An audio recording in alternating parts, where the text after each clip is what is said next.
Page 107. The Fabric of Life. In the morning, I went looking for Doña Silvia and found her busy weaving under the ramada. I used the gate of power to approach her furtively with the intention of secretly watching her work. Without turning, she asked, "What are you looking for, Pepito?" I was startled by her words. I had been certain that she could not see me or heard my steps.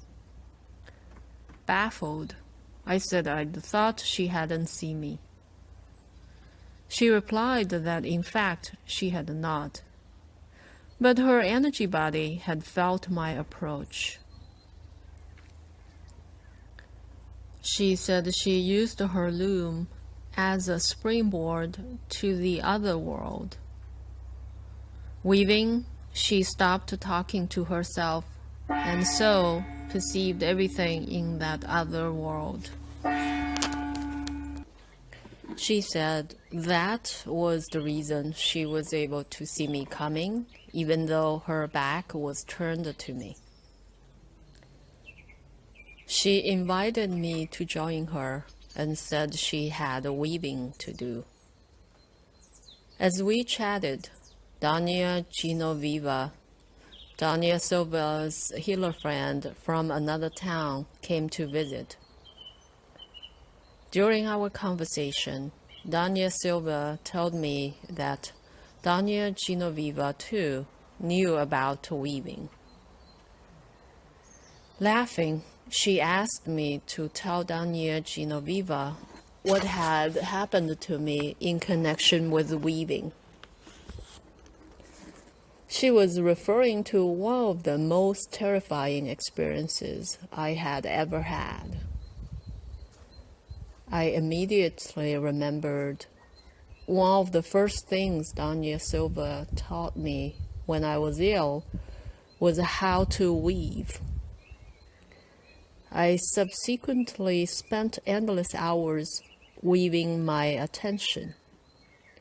That was how she introduced the task to me, as the means of consolidating my attention. She helped me make a healing belt and my dreaming band, and I also made a knapsack for power objects and other things under her supervision.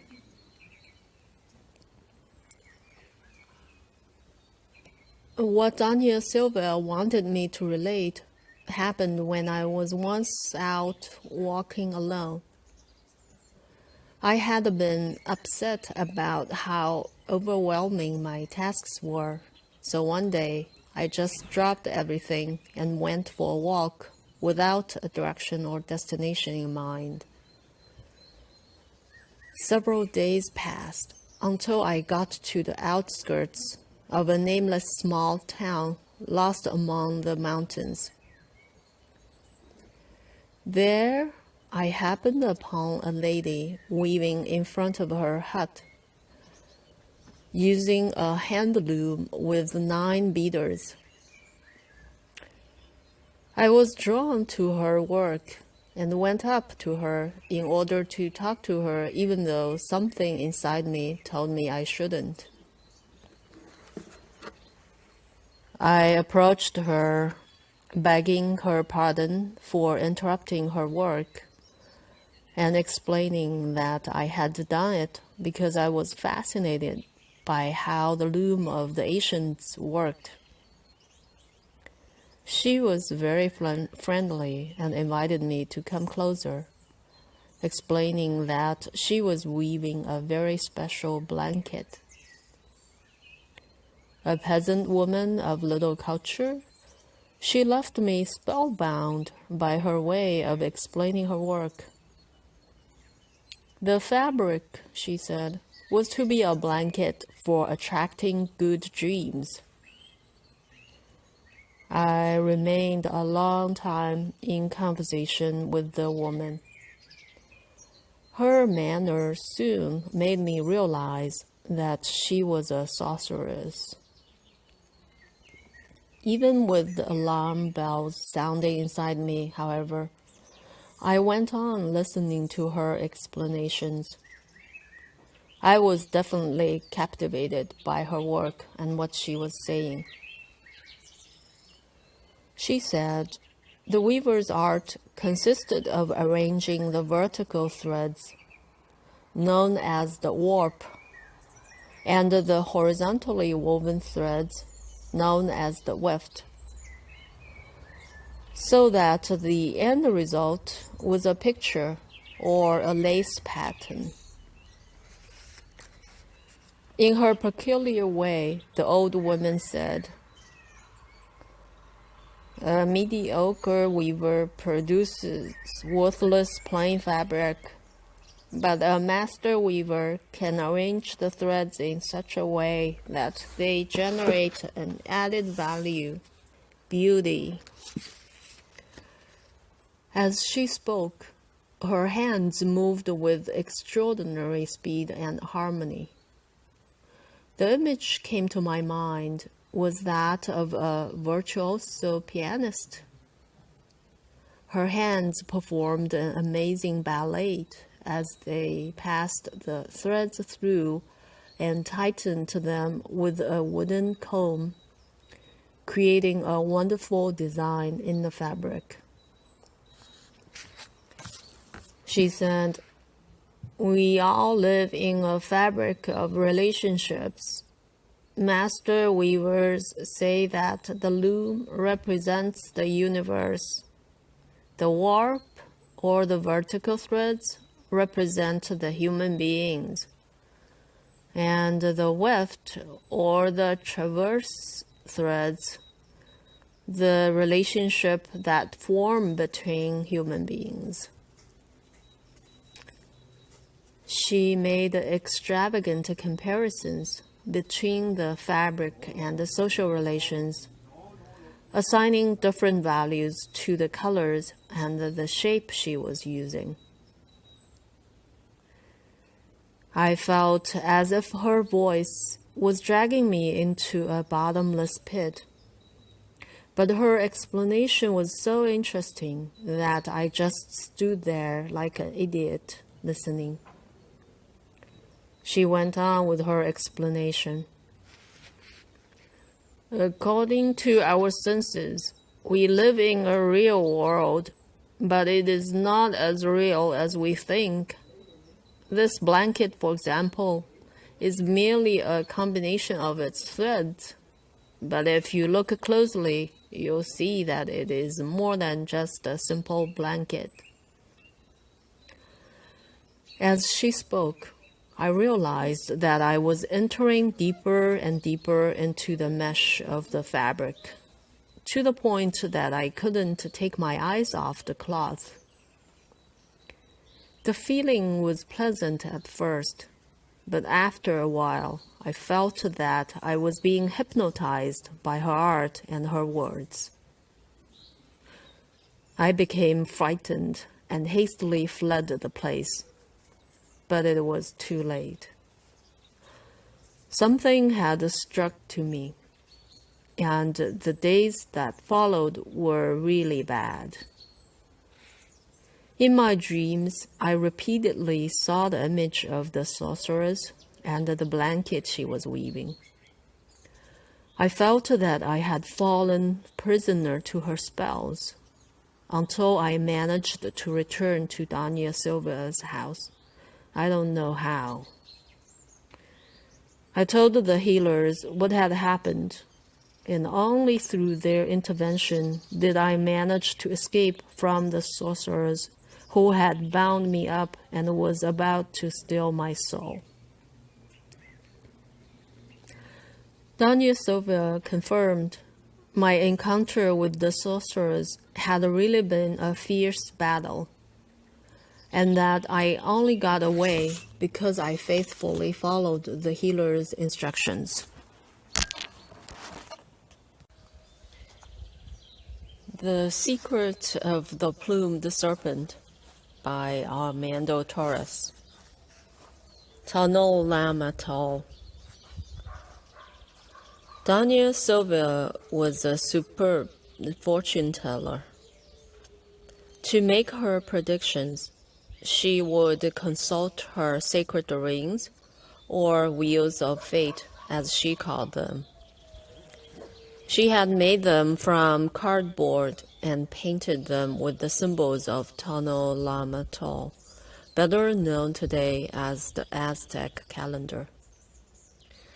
By moving the rings, which fit together with clockwork precision, she made the predictions and auguries for people.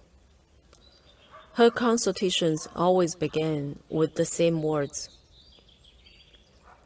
This is the manifestation of the voices of the gods, as determined by the cosmic dance. Mamechuha, having thus commended herself to divine forces, Danya Silva would ask her subjects their name, date, and place of birth, and other background details of their personal life. She would perform some calculations with the information they gave her, then close her eyes and utter her predictions for the subject. Sometimes she also spoke of the people's past, explaining how and when their life had got into a tangle, or identifying the moment when they had taken the wrong course, thereby causing their current problems. She then advised them on what should be done to solve those problems. For the pre-Hispanic population, Tonalamatl was the equivalent of what the Bible is today for Jews and Christians. In those days, it formed the basis of their society. It was their way of life, their science and religion. At that time, everything was governed by the movement of the stars and the signs of the calendar. Those Aztec symbols were carved into what is now known as the Sunstone, currently on display in the Anthropological Museum in Mexico City. In ancient times, pilgrimages were made to pay homage, not to the stone, but to everything it stood for. Today, this magnificent work continues to attract crowds who gaze upon its fascination without understanding what it means.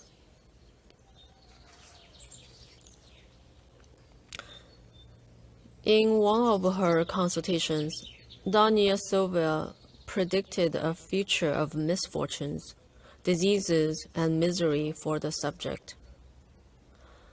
After the meeting, the subject wanted to know how she could be sure of the future she had seen. Danya Silva replied, "The exterior of a person is the reflection of what is within. You only need to take a perfunctory look to know more than half of anyone's life. And with the help of the calendar, it's easy to guess anyone's odds. It works very well." The subject said, "But mistakes occasionally happen, don't they?" "Sometimes deviations in the events do happen," Danya Silva conceded and explained. "Since the powers that rule the destiny of all things are in fact an unpredictable force that is always in motion, nothing is final. By and large, however, events follow a course that is more or less coherent, so it is easy to make the calculations." Since we all looked at her questioningly, Danya Silva explained her meaning. It's easy to see that a person who abuses alcohol or tobacco is more likely to develop cirrhosis of the liver or cancer than those who don't use those drugs. And it's just as easy to guess the character of people who indulge in vices. We all listened carefully to what she was saying. I noticed the subject cringed at her words as she went on. People addicted to their vices are in the grips of self-pity, mercilessly buffeted by its onslaughts. They express it in different ways, but in the end, they all show the same suicidal tendency. It is pretty simple to see through people if you focus on their essence. They open like flowers in front of you. An assistant jokingly added, "Some of those flowers stink," and we all laughed. On another occasion, in response to a request, Danya Silva brought out her calendar rings from the trunk where she kept them and explained their function and meaning. The largest circle is the universe around us. It represents the great spiral of evolution in which we find ourselves and which perpetually turns back on itself. The things that once were will come to pass again. Because of that, you can predict the future relatively easily. In truth, there is very little new under the sun. The smaller circle inside is the space where things interconnect. That is where we move, do battle, and have our successes and failures.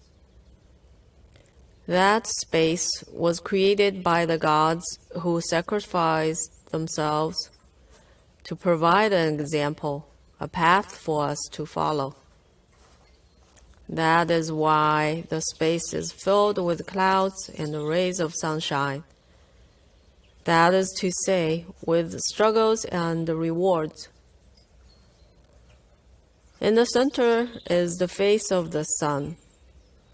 His tongue hanging out symbolically represents the engine of the universe.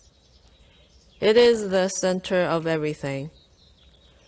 It's not the physical sun we see every day, but the spiritual sun, the spark of life that animates everything. Through his mouth, we can enter the other world. Knife-like, his tongue at the entrance is a warning to those who desire knowledge but do not have a pure heart.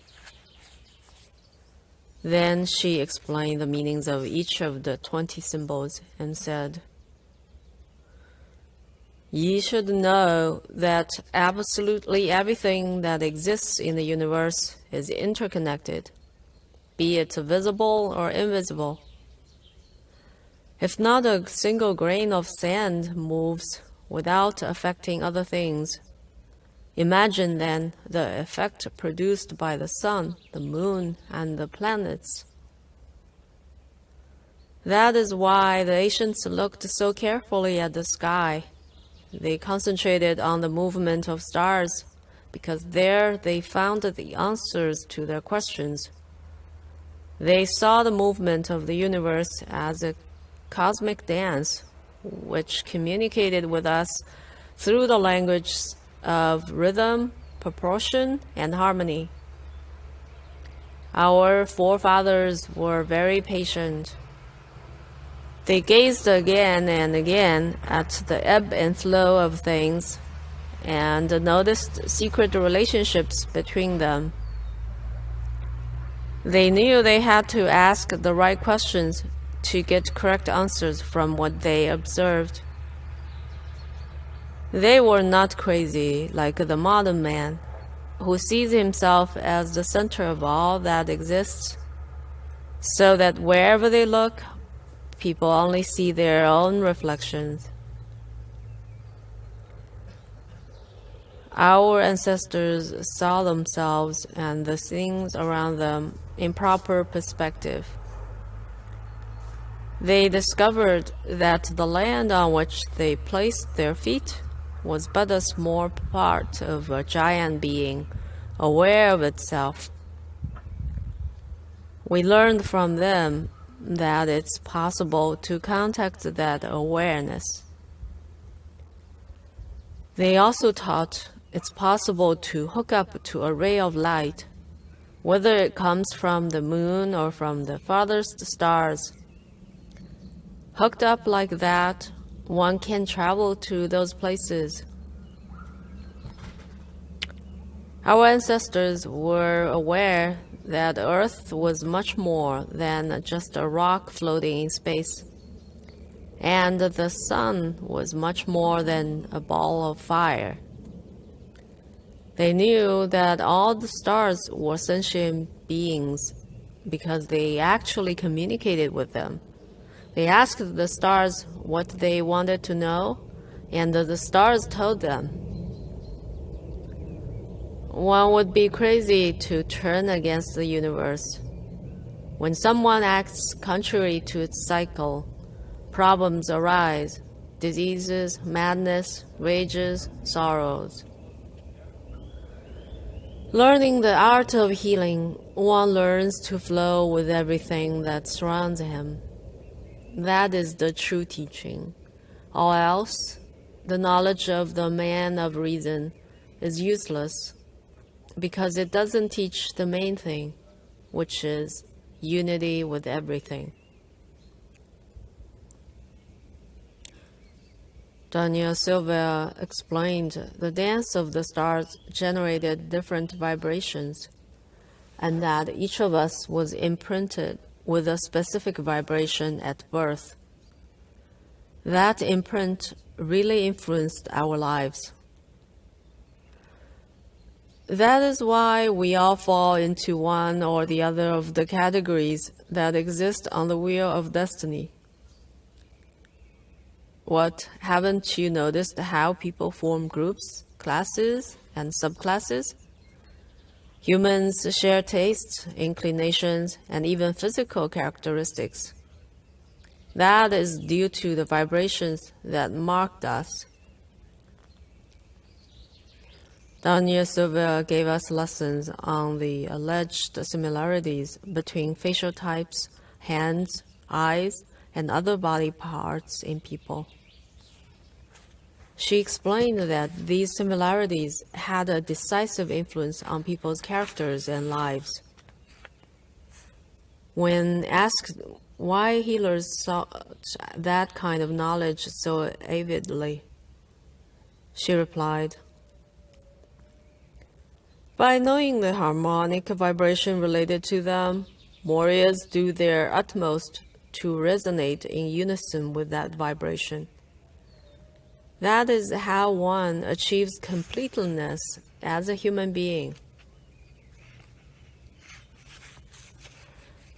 All this was well and good, but there was something I felt did not quite fit in the description of the calendar. On one hand, healers always insisted that we had to be free and make our own decisions. However, they also claimed that there were forces in the world controlling us and that our destiny depended on our personal tonal or the calendar day of one's birth. I simply couldn't reconcile the two ideas. I consulted Don Melchor on the subject. As I expected, his explanation was short. He said, "There is no contradiction. You see yourself as separated from everything else. You must remember that we are all beings. We are both Tonal and Nagua. Hearing him speak of Tonal and Nagua, I could see certain concepts Carlos used in his books had indeed stayed fresh and meaningful among the healers. Don Melchor went on, "We are in inexplicable unity with everything that exists. We are giant symbiotic organism, parts of which interact on numerous levels. In the world of Nagua, nothing makes sense, but in the world of Tonal, everything is interwoven like the bamboo strips that make this blanket. Everything has to do with you, and you with everything. So favorable and unfavorable influences are inevitable." I could actually see Daniel Silva's predictions come true over and over again, but not in the way I had hoped. Rather, I had an impression of us all being picked up by a nameless whirlwind, whether we like it or not, everyone fulfilling their destiny.